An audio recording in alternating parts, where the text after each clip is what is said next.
Hey, my friends, this is S. Anthony Thomas. This is the S. Anthony Says podcast, episode number 470, and let's just get right into it.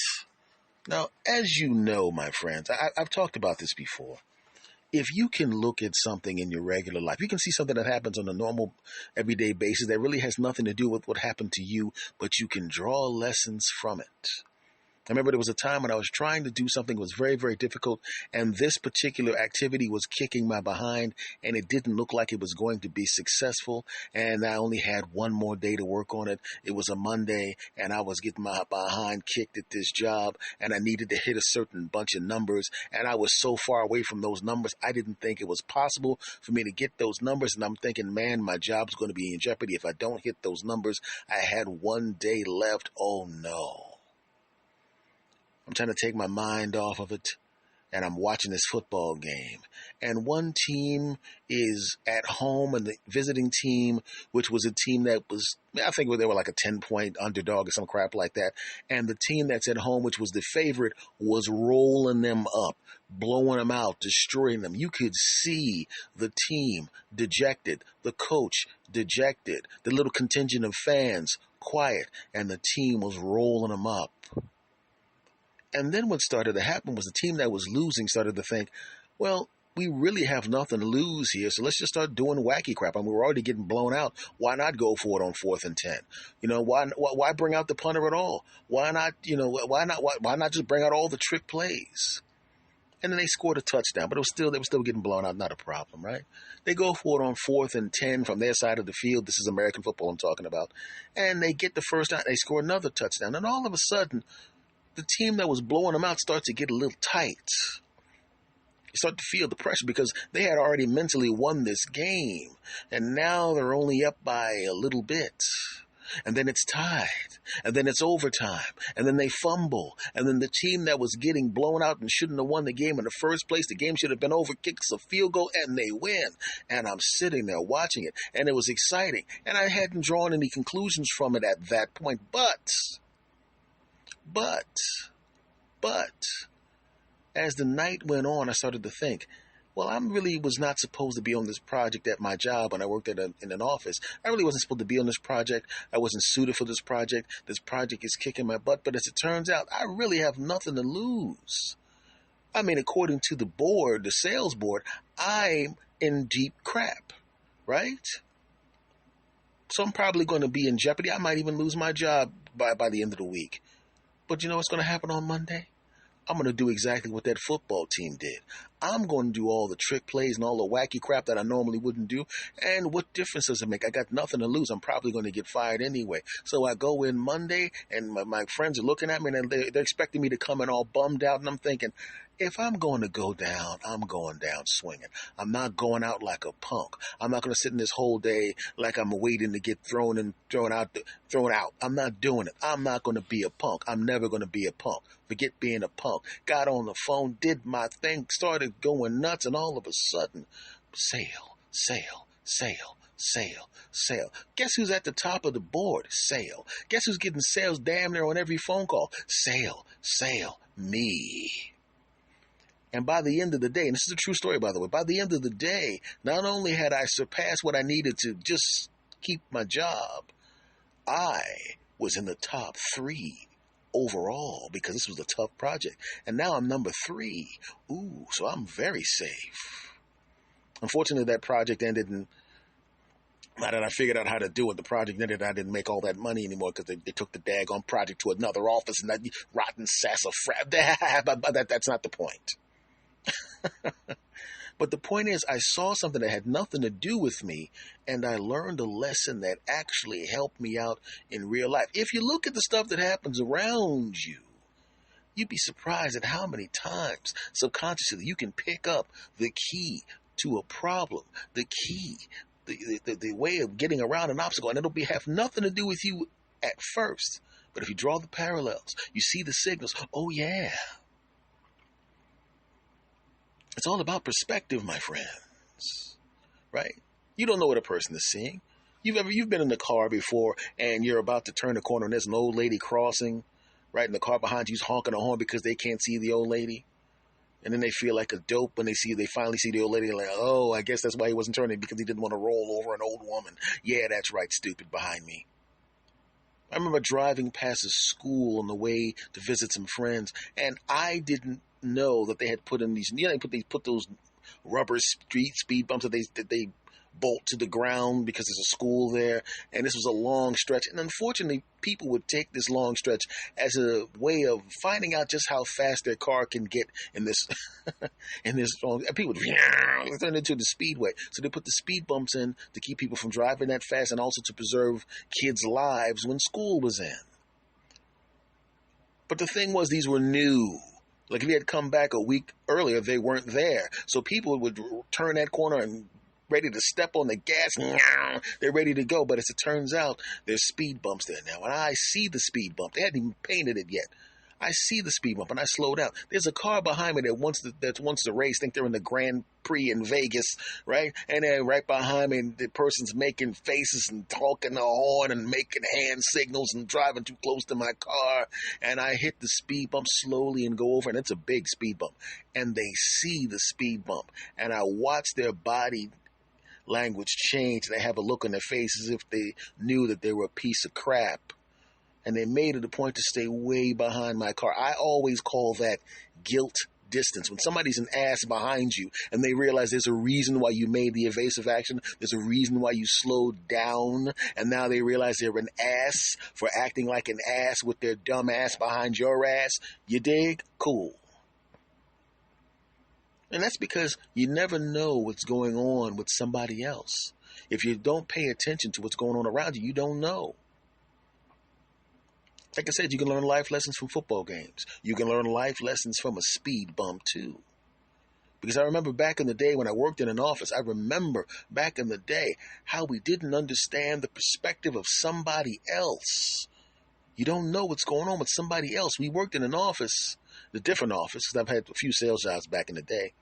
And the manager, the sales manager, the person that oversaw hundreds of us, was a complete pain in the buttocks. Mean, nasty. I mean, he didn't even have the job that long, but he was tearing people a new a-hole and screaming, "Hey, you mother-sucking jasses." Even the slightest thing, he'd get in your behind, and we're all looking at the guy like, what a piece of crap. There's no reason for him to be that mean and all of that crap. We couldn't stand him, but he did a good job so they wouldn't get rid of him. Oh, it was a horrible few months. And then one day, in the middle of a meeting, right, his wife walks in, and she had a look on her face like, I'll put it to you this way, if there was a serial killer in the room, he would look at her and go, whoa, she needs some control. She needs to be watched out for. I'm scared. Somebody hold me. That's what I'm talking about. She looked like that. Not ugly. I mean, just mean. And then she proceeds. You ever watch a movie where the wife comes in and dumps the clothes and takes personal items like your computer and slams it on the floor and kicks it and says, "Hey, you take that, you sassafras Jehoshaphat," and says all sorts of disparaging things, calls him all sorts of names, talks about and extols the virtue of the guy she dumped him for and lets him know that's why I cheated in the first place. You're not a man. Talks about the size of his genitals in a way that is not exactly complimentary and all of that kind of crap, and does it in front of hundreds of people.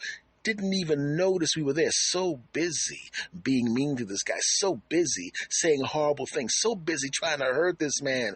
And she was successful at doing it. So busy trying to hurt this man, and she was good at it. So busy trying to hurt this man, something tells me it wasn't the first time. And then she turns and sees us. And she's embarrassed a little bit. But then she kind of smiles because she realized not only she said those things, if she said those things in private, it would have crushed his soul. But now she said it in front of all the people that got to look up to him, and he has to see every day. And she looks at us while she says more things that are even worse than the stuff she just said. And she smiles and she flips her hair, walks out of the room, and storms out. And then he looks at us, and we look at him, and he looks at us, and we look at him, and he gathers his stuff. Well, he kind of like kicks into the corner. He gathered it later, probably. And he goes, "Sorry I had to hear that, everybody. And then he tells us the story of his wife who didn't think he made enough money, right? He never cheated on her, according to him. Everything was going great until she got her job and she started making more money than him. And then she found a work husband who became a work friend, who became the kind of guy she was, how can I put this, banging in a hotel when she was supposed to be at work. And she stopped getting it on with him. And because why? She was too busy and too tired from banging the crap out of the new guy who made more money than him. And then she became mean to him and treated him like crap and all that kind of crap. And now she's divorcing him. And one of the things she said as she left was she's not going to marry the new guy because she hates him so much. She wants him to pay her alimony even though she makes more money. I don't think she knows how alimony works, but you get the point. She's the kind of person that would probably literally take less. She's the kind of person that would probably make sure she made less money than him just to get money from him because it would hurt him more. Yeah, that's right. And so what happens? We all look at him a little bit differently now. We realize that all he was doing was displacing his anger for his wife and aiming it at us. And even though we were mad still about how he treated us before, we now understood. He apologized. And for the rest of the time he was there, he was actually a pretty nice guy. We all had compassion for him because we knew that the process he was going to go through was going to be a long, drawn-out process. And every once in a while, you would see him almost flash to anger out of habit, but he would always catch himself. And we knew why that flash came about. We knew what he was going through, and we knew the real him wasn't a bad guy. He was just in a bad situation. Why do we know this? Because just like that car that's behind you at the speed bump that's honking his horns and you're mad, and they're mad at you, when they realize that there was something that was beyond your control happening and it puts you in a bad position, meaning you had to slow down for a speed bump. Well, now, all of a sudden, just like the person driving guilt distance, staying back behind you, giving you some space and not running up behind your car, we gave him some distance when it came to being upset with him. If he had an occasional flash of anger, which he always caught, and apologized. And after a while, he didn't even have those flashes because he was kind of resigned to what was going to happen. I wonder what happened to that guy, because after that, I started, doing okay with the comedy thing and got the hell out of there. So, right. But I wonder what happened. But it just reminded me of how you can see from your perspective, not see from the other person's perspective. And once you see from their perspective, in addition to your perspective changes and you have compassion. Right? And just like with the first little piece of the story I told you, you can always, I would suggest, and this is what I usually do, every time something interesting happens around me, I kind of mentally store it. Because I know at some point in the future, something's going to happen, and that thing that seemed like it was inconsequential, like that football game, that thing is going to come into play, and I'm going to be able to use the lessons from that thing to make whatever I'm dealing with at the time a much better situation for myself. I would suggest you do that, my friends.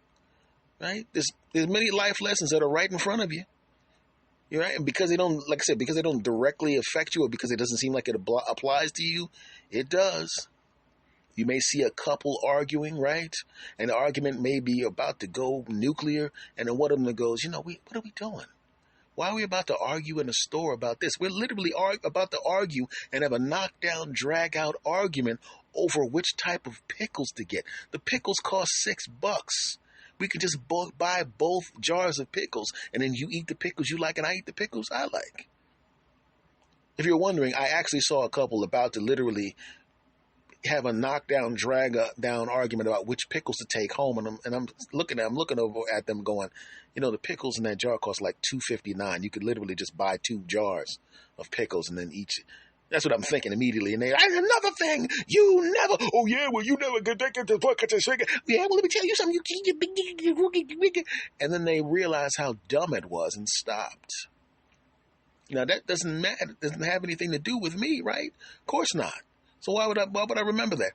Because at some point after that, I was in a situation with someone Can't talk about the situation as it turns out because I don't want to portray any confidences. But we were about to get into an argument over something dumb. And then I sat back and I went, wait a second. Are we really going to argue about that? That's what I said in my head. What? We're not arguing about that. And I realized it wasn't that important. So I said to the other person, I was like, are we really going to argue about this? How silly this is? I said, look, this. I can't talk about it specifically. I wish I could, but I can't. This, and I just went blah, blah, blah, blah, blah, blah, blah. And the other person went blah, blah, blah. And then that was the end of it. We started laughing about it. We almost got into this big argument. For what? But I might have allowed that argument to continue had I not seen the couple about to get into an argument over some pickles. You never know where the life lessons are going to come from, my friends. You never know. So always pay attention. One more thing. Thanks for listening. Do me a favor. If you love this podcast, and you do me a favor. Rate and review this podcast on whatever podcatcher you're listening to it on. If you love this podcast, and you do, tell a friend to come back and listen to one of these 9,000 episodes I've done. If you love this podcast, and you do, subscribe. No matter where you are, whether it's Spotify or any other place this podcast is playing, make sure you subscribe, okay? Much love to you, my friend, and I will talk to you later. Take care.